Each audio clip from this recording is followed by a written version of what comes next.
महाराष्ट्रातील कायदा आणि सुव्यवस्था पूर्णपणे बिघडली आहे। ठाकरेंच्या शिवसेनेचे नेते चंद्रकांत खैरे यांनी सरकारवर टीका केली आहे। वाढत्या गुन्हेगारीवरती आळा घालण्यासाठी सरकार सक्षम आहे। चंद्रकांत खैरेंच्या टीकेला मंत्री संजय शिरसाट यांनी प्रत्युत्तर दिले।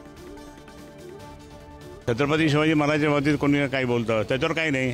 तो मस्त मोठ्या मोठ्या गाड्या फिरतो, तो कोरटकर, बाकी सगळं असंच चाललंय। हे काही योग्य नाही आहे। आणि म्हणून त्या ठिकाणी बीडमध्ये काय झालं, सगळे दंगे तिथे काय त्यांच्या आज जिथे नागपूरला गेले त्या नागपूरला काय झालं, किती लोक हे झाले। म्हणून हे सगळं कुठेतरी लक्ष दिलं पाहिजे। लॉ अँड ऑर्डर महाराष्ट्राची पूर्ण बिघडलेली आहे, तिकडे सुद्धा मोदीजींनी लक्ष दिलं पाहिजे। ही माझी पूर्ण त्यांना आज नवीन वर्षाच्या गुढीपाडव्याच्या शुभेच्छा देताना त्यांना कळकळीची विनंती आहे। आता हे काम मुख्यमंत्र्यांचं आहे आणि मुख्यमंत्री हे सर्व पाहत आहेत। यावर कुठेही आक्षेप घेण्याचा किंवा तिथं त्याच्यावर टीका करण्याचा विषयच नाही। जे काही गुन्हेगारी वाढेल त्याला पायबंद घालण्यासाठी सरकार कठोर पावलं उचलतील एवढं मात्र नक्की आहे।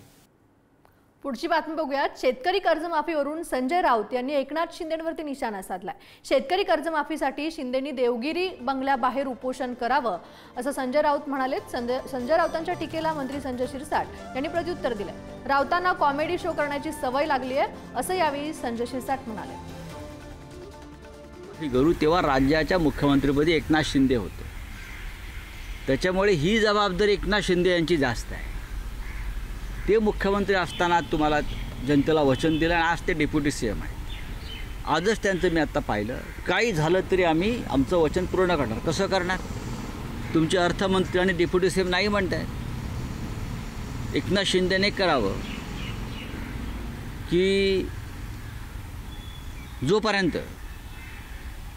जोपर्यंत तुम्ही शेतकऱ्यांना कर्जमाफी देत नाही आणि लाडका बहिणींना 2100 रुपये देत नाही तोपर्यंत मी देवगिरी बंगल्याबाहेर उपोषणाला बसेन। संजय राऊतला हे आता आजकाल कॉमेडी शो करण्याची सवय लागलेली आहे। सत्ता कशी चालवायची, 2.5 वर्ष असताना काय केलं, दिवे लावले, याचा थोडासा लोकांना आपल्याकडून उजळणी करून द्यावी म्हणून असे कॉमेडी शो करण्याची सवय ज्यांना लागलेली त्यांच्याकडे आम्ही दुर्लक्ष करतोय।